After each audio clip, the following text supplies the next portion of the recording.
Hello everyone, कैसे हैं आप लोग। आई होप आप सभी अच्छे ही होंगे। तो आज के इस वीडियो में हम एसएससी सीएचएसएल के एग्जाम में पूछे गए जीके जीएस क्वेश्चन का डिस्कशन करेंगे, वो भी विद एक्स्ट्रा फैक्ट के साथ। सारे प्रश्न प्रीवियस ईयर में पूछा गया है और बहुत ही ज़्यादा इंपॉर्टेंट होंगे आपके एग्जाम के लिए, तो आप लोग वीडियो के अंत तक बने रहिएगा। तो चलिए शुरू करते हैं। पहला प्रश्न है आप सभी के लिए, निम्नलिखित में से कौन सा पुरस्कार कृष्णा सोबती को उनके हिंदी उपन्यास जिंदगी नामा के लिए 1980 में प्रदान किया गया था। तो देखिए, कृष्णा सोबती है, कृष्णा सोबती, ठीक है,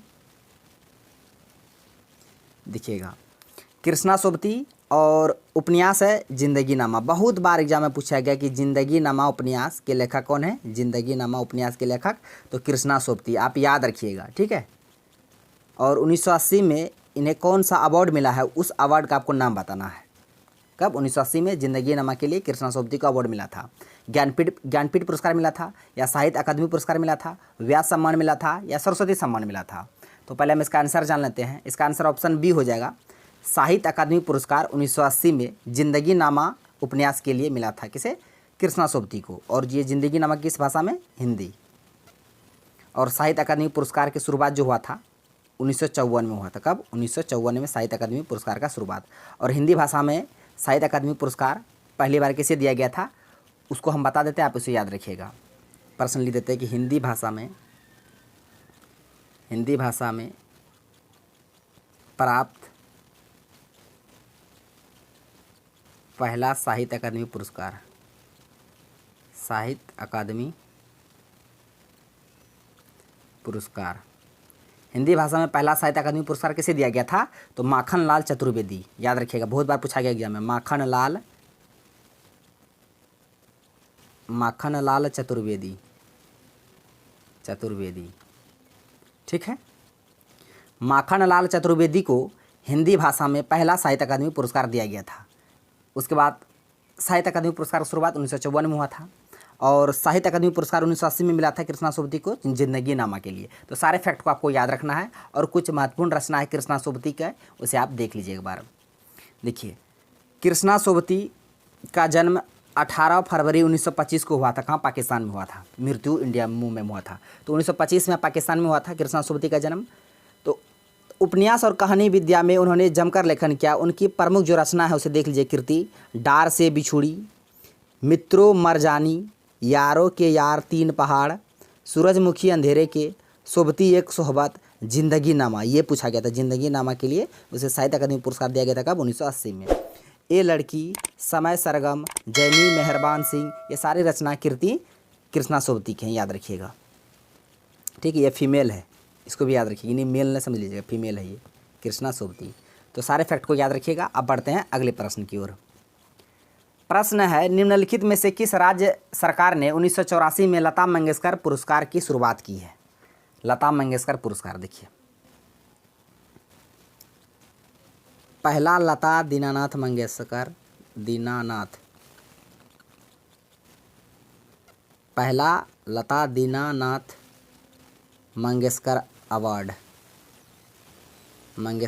अवार्ड किसे दिया गया था। यहाँ से प्रश्न पूछेगा तो मोदी जी को, श्री नरेंद्र मोदी जी, प्रधानमंत्री है नरेंद्र मोदी, श्री नरेंद्र मोदी, याद रखिएगा। पहला लता दीनानाथ मंगेशकर अवार्ड किसे दिया गया? श्री नरेंद्र मोदी जी को। अब प्रश्न में पूछा गया कि किस राज्य सरकार ने 1984 में लता मंगेशकर अवार्ड की शुरुआत की थी। कब की थी? 1984 में। पहली बार किसे दिया गया था? श्री नरेंद्र मोदी जी को। और किस राज्य के द्वारा शुरू किया गया था, ये प्रश्न पूछा गया है। ऑप्शन में दिया गुजरात, महाराष्ट्र, उत्तर प्रदेश, मध्य प्रदेश। तो इसका आंसर होगा ऑप्शन डी, मध्य प्रदेश सरकार के द्वारा शुरू किया गया है लता मंगेशकर पुरस्कार। कब? 1984 में। और पहला लता दीनानाथ मंगेशकर पुरस्कार, ये लता दीनानाथ मंगेशकर अवार्ड है, ये मोदी जी को दिया गया था। तो सारे फैक्ट को याद रखना है। देखिए, लता मंगेशकर, इसके बारे में थोड़ा बेसिक बातें बता देते हैं जहाँ से एग्जाम में पूछे जाते हैं प्रश्न। लता मंगेशकर है ना। उसके बाद इसका जन्म यहाँ से पूछेगा। इसका जन्म कब हुआ था? 1929 में हुआ था। कब हुआ था? 28 सितंबर 1929 को मध्य प्रदेश के कहाँ? इंदौर में। मध्य प्रदेश के इंदौर में जन्म हुआ था। मृत्यु हुआ था 6 फरवरी, हाल ही में 6 फरवरी 2022 में कहाँ, मुंबई में ये मृत्यु हुआ था। ठीक है, जन्म 1929, मृत्यु 2022, और मध्य प्रदेश इंदौर में। तो मध्य प्रदेश सरकार के द्वारा ही लता मंगेशकर अवार्ड को शुरू किया गया है। तो सारे जो फैक्ट है इससे संबंधित बता दिए। और यहाँ से प्रश्न पूछे जाते हैं कि लता मंगेशकर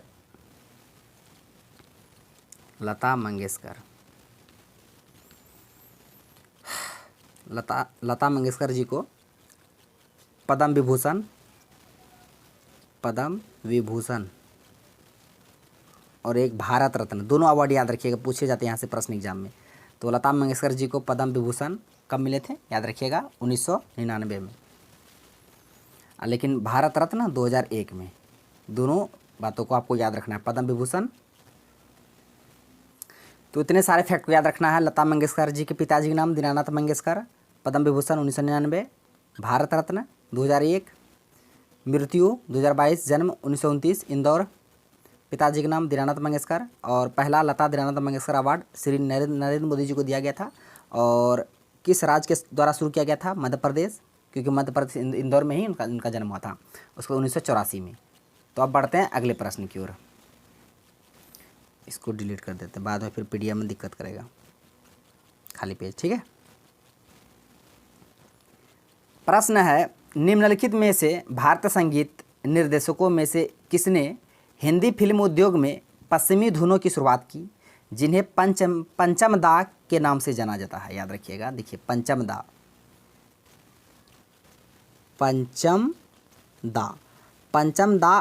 के नाम से किसे जाना जाता है, ये आपको बताना है। ऑप्शन में दिया ओंकार प्रसाद नैयर, राहुल देव बर्मन, सलील चौधरी, विजय भास्कर। तो याद रखिएगा, पंचम दा के नाम से जाना जाता है राहुल देव बर्मन। और आशा भोसले का नाम तो आप लोग सुने होंगे, आशा भोसले के हस्बैंड है, आशा भोसले जो है ना, इसी के हस्बैंड है, पति हैं कौन, राहुल देव बर्मन। इन्हीं को पंचम दा के नाम से जाना जाता है। तो इसका आंसर ऑप्शन बी हो गया। याद रखिएगा, पंचम दा, राहुल देव बर्मन। नेक्स्ट है, भारत किस वर्ष में 15वें पुरुष हॉकी विश्व कप का मेजबानी करेगा, मेजबानी कर भी लिया है। ठीक है, 15वें हॉकी विश्व कप, 15वें पुरुष हॉकी वर्ल्ड कप, 15वें पुरुष हॉकी विश्व कप कहाँ पे मेजबानी किया गया था, उड़ीसा के भुवनेश्वर और राउरकेला बिरसा मुंडा स्टेडियम, राउरकेला और कहाँ, राउरकेला और भुवनेश्वर, राउरकेला और भुवनेश्वर में आयोजन किया गया था 15वें हॉकी विश्व कप का। और विजेता टीम कौन रहा, विजेता टीम और एक उप विजेता, दोनों से याद रखिएगा। ठीक है, उप विजेता विजेता, विजेता रहा कौन, जर्मनी, विजेता जर्मनी, उप विजेता बेल्जियम, उप विजेता बेल्जियम। और ये भारत में कहाँ हुआ था, उड़ीसा में राउरकेला और बिरसा मुंडा स्टेडियम में, राउरकेला और भुवनेश्वर में हुआ था। विजेता रहा जर्मनी, उप विजेता बेल्जियम। और ये 15वें नंबर का था पुरुष हॉकी विश्व कप। तो कब आयोजन किया गया था भारत में, कब मेजबानी किया था भारत, तो 2023 में। तो इसका आंसर ऑप्शन डी हो जाएगा, 2023। नेक्स्ट है, भारत में सर्दियों के महीनों के दौरान पश्चिम और उत्तर पश्चिम से भारतीय उपमहाद्वीप में प्रवेश करने वाले उष्णकटिबंधीय चक्रवात कहाँ पैदा होते हैं।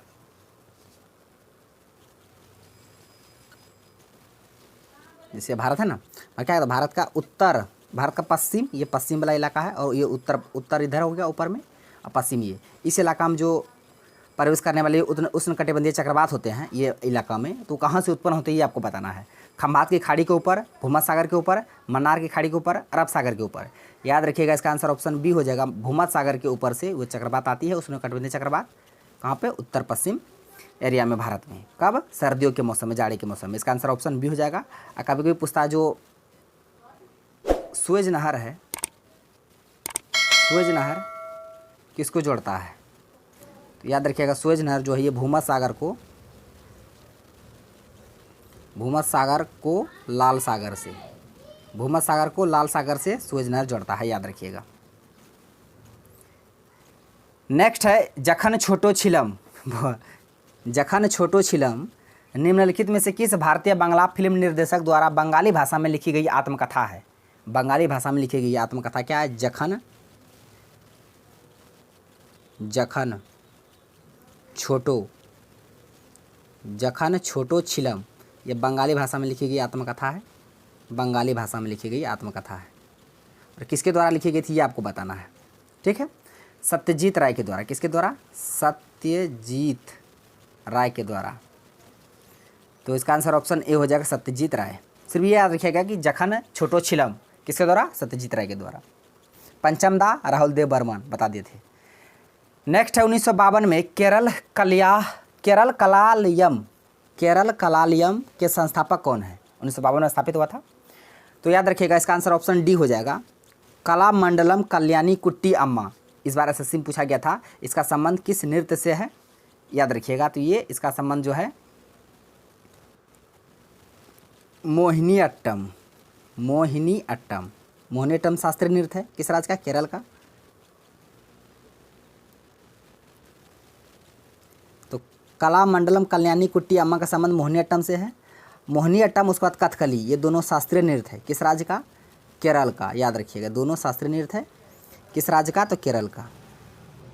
ठीक है, ये नाम याद रखिएगा, कलामंडलम कल्याणी कुट्टी अम्मा का संबंध मोहिनी अट्टम, केरल। नेक्स्ट है कथक नृत्य के 19वीं शताब्दी के प्रतिपादक कौन थे? कथक नृत्य, कथक से संबंधित कौन थे? अभी हाल ही में जिनकी मृत्यु हुई है। कथक उत्तर भारत का शास्त्रीय नृत्य है, उत्तर भारत का कथक। और पंडित जो बिरजू महाराज थे, इसका संबंध भी कथक से ही थे। पंडित बिरजू महाराज, लच्छू महाराज, ये सभी का संबंध कथक से हैं। याद रखिएगा, सरिता देवी भी।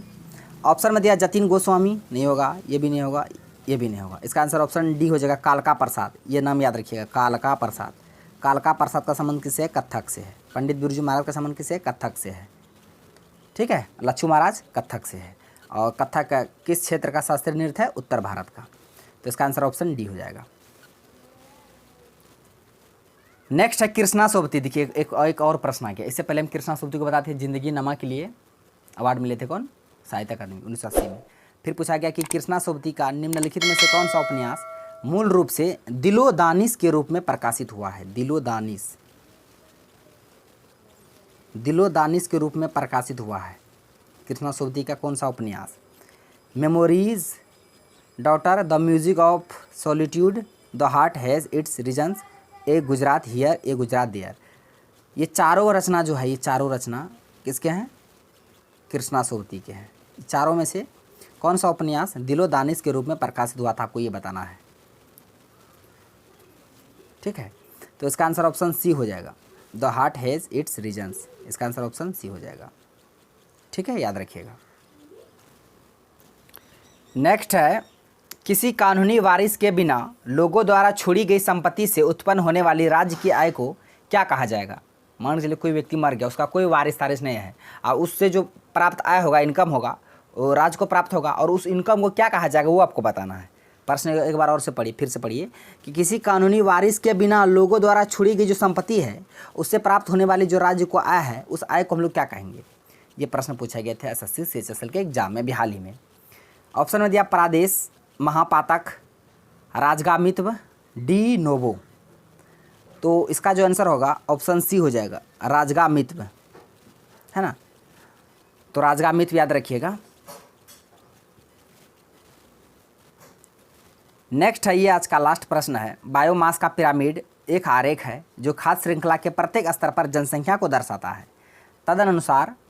खाली जगह उच्चतम बायोमास के साथ आधार पर स्थित रहता है। यानी आधार पर कौन स्थित रहता है? उत्पादक रहता है।